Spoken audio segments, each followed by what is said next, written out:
Jadi kita itu mau bergelar apapun, kalau itu nggak dibutuhkan orang lain, itu nggak ada artinya. Makanya karena belajarnya juga belajar dari tulisan buku, ujung-ujungnya apa? Kalau tidak jualan cerita, ya larinya menjadi dukun.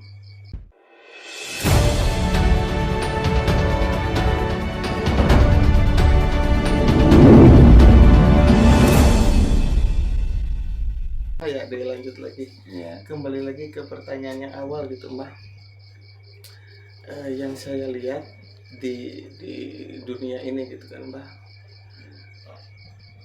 Banyak orang, perkembangan orang gitu kan, ada yang beragama dan yang dianggap tidak beragama gitu. Iya. Mungkin kita bisa membandingkan di Timur Tengah sana yang Iya. notabene agama itu salah satu hal yang penting dalam aturan kehidupan gitu. Iya. Dibanding dengan Eropa sana yang Iya. terkenal ateis dan lain-lain gitu kan, Mbak. Cuman kan bukti nyatanya, fakta yang ada bahwa negara tersebut yang notabene agamanya itu kental dan lain-lain, mungkin bisa dilihat sekarang faktanya itu ya kehancuran, peperangan, pertengkaran dan lain-lain. Apakah itu yang dimaksud? Mungkin biasa kan Mbak itu selalu menjelaskan bahwa agama yang berlabel itu tidak lebih jauh dari sekelompok orang yang ingin mencari keuntungan pribadi gitu. Apakah itu suatu bukti juga, Mah? Di antaranya. Lah makanya juga sebenarnya sudah sering saya sampaikan, orang yang selalu ingin belajar dan kepingin menghafal agama, pada akhirnya apa yang terjadi? Ya seperti tadi aja. Karena kita itu sudah ketinggalan dengan ilmu zaman, kita larut dalam mempelajari ilmu agama. Akhirnya apa yang terjadi? Karena kita itu mau bekerja tidak tahu caranya bekerja, kita mau mencari nafkah itu nggak tahu caranya mencari nafkah. Akhirnya apa yang dipelajari, tulisan dari buku yang dipelajari itu akhirnya dikembangkan, dan kembangkan dengan pengembangan ilmu yang dipelajari itu dia sudah berani memastikan. Maka tanpa dia itu dipanggil orang, dalam arti tanpa dia diberi nama orang, dia sudah berani memberi namanya sendiri, bahwa saya itu loh orang pintar, bahwa saya itu loh orang ngerti. Dan mestinya orang pintar itu kan orang yang memberi label, bukan diri kita sendiri. Pintar seperti apapun, kalau orang lain itu nggak butuh, nggak jadi orang pintar. Jadi kita itu mau bergelar apapun, kalau itu nggak dibutuhkan orang lain, itu nggak ada artinya. Makanya karena belajarnya juga belajar dari tulisan buku, ujung-ujungnya apa?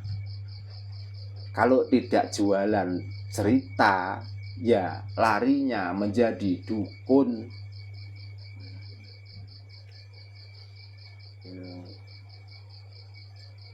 Makanya kalau dicontohkan lagi negara-negara yang kalau di sini bahwa dengan mengikuti kepercayaan inilah kebenaran yang sesungguhnya dan Tuhan akan memberikan berkahnya. Tapi kalau orang tidak mau mengikuti ajaran dari agama ini dan tidak mau mengikuti, maka Tuhan akan mengajar. Nyatanya di sini dalam satu negara itu ada berapa agama yang berbeda-beda agama. Nusantara ini selalu tiap hari, bahkan tiap jam, bahkan tiap detik itu selalu keluar rahmatnya kok, keluar berkahnya kok.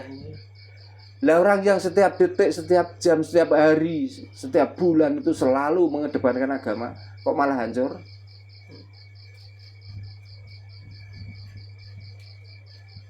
Nah terus kalau kita itu nggak waras, itu mau mengikuti yang mana? Apakah mengikuti, apa kepengen negara ini hancur seperti orang-orang yang sudah yang sudah mengikuti salah satu ajaran yang bahkan di situ mayoritas? Bukan mayoritas, mas, 100% kok. Lah ya 100%, makanya apakah kita itu mau ikut seperti negara-negara orang itu? Apakah kita itu selalu menetapkan dengan keberagaman seperti di Nusantara ini. Dan nyatanya dengan beragam kepercayaan, beragam agama, nyatanya azab yang ada di Nusantara ini kok paling-paling ya tsunami. Tsunami itu bukan azab loh. Itu namanya sunatullah. Sunatullah. Lah apa sunatullah? Sunat itu kebiasaan, Allah itu alam. Jadi sudah kebiasaan alam, makanya jangan takut. Wah tsunami ini Tuhan murka. Jari sopo Tuhan kok murka. Makanya jangan pernah menyembah Tuhan yang senengannya murka toh. Ben utekmu juga enggak murka. Gitu loh. Gunung meletus. Ya diingatkan sudah enggak. Diingatkan Tuhan. Ya diingatkan Tuhan sudah enggak peduli, di sekelilingnya masih banyak orang yang ngobong menyan. Akhirnya Tuhan murka, gunungnya dimeletuskan. Belum ada orang ngobong menyan, gunung itu sudah pernah meletus. Iya, iya. Itu loh. Bahkan di situ tidak ada orang yang ngobong menyan sama sekali. Orangnya melakukan ibadah ritual seperti nggak perlu saya sebutkan. Nyatane gunungnya dar-dar wae. Lautnya ya umbar-ambir terus wae. Ngoten. Di Bali niku penggane wong ngobong menyan, penggane wong kayu-kayu digini-ginikan, watu-watu digini-ginikan. Nyatane kok tempatnya malah seperti tempat surga. Tapi temeriki ndelok wong wudo niku enten undang-undange iso dicekel polisi. Temeriki ndelok wong wudo bebas kok. Ana ndelok mriko, Pak. Lho, makane. Nyatanya kok Tuhan di sana kok tidak murka? Tidak murka. Mungkin sing napa mriko. Nah, itulah cara berpikir kita itu kalau kita tuh dangkal. Makanya hilangkanlah rasa takut. Yang kedua, hilangkanlah rasa malu. Tapi dalam arti tidak keseluruhan. Kita tahu batasan mana takut yang tidak perlu kita ikuti, mana malu yang tidak harus kita lakukan.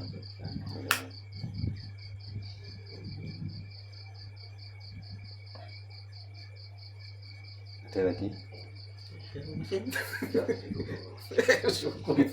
Pak Bayan. Pak Bayan. Tapi ini aja los lho nggih. Mari yang berpertanyaan hilang nggih di-cut lho. Yang pertanyaan sing ngomong ngobrol iki. Iki lho Pak. Iki Pak Bayan bertanya. Monggo Pak Bayan.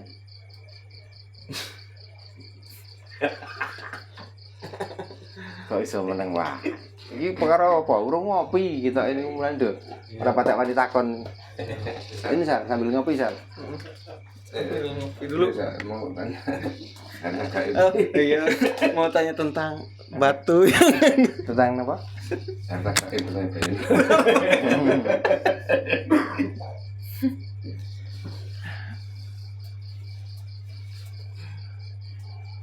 Sudah 1 jam tuh, Sal?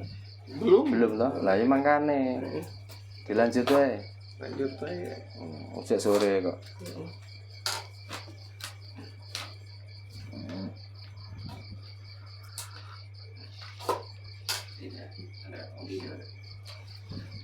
Siapanya lagi?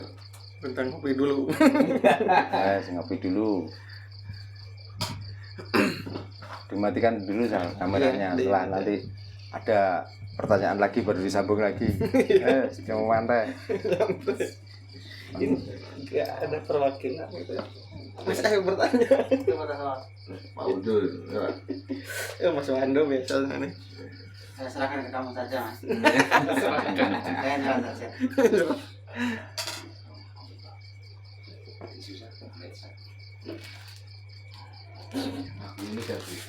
Nah, itu sambil diturunkan biar ada cemilan dari pin inilah ancer. Ancer. Iya. Kata-kata opo.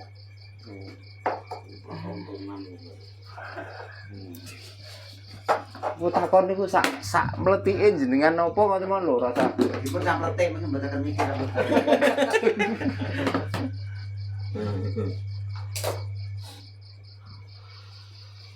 Oh iya. Tuh. Udah nyium kopi langsung keingetan. Ya, makanya ben encer.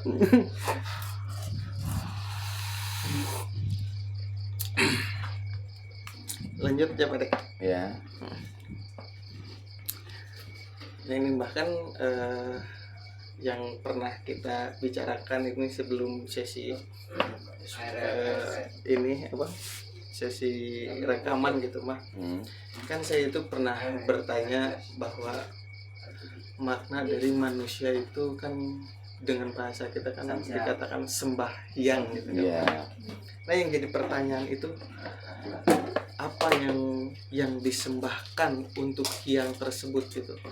Kan biasanya kalau sembah itu kita membawa persembahan atau acara itu kami persembahkan tarian anu. Nah yang dimaksud sembahyang itu apa yang kita sembahkan gitu mah. Makanya kalau orang Jawa itu nggak langsung ngomong sembahyang.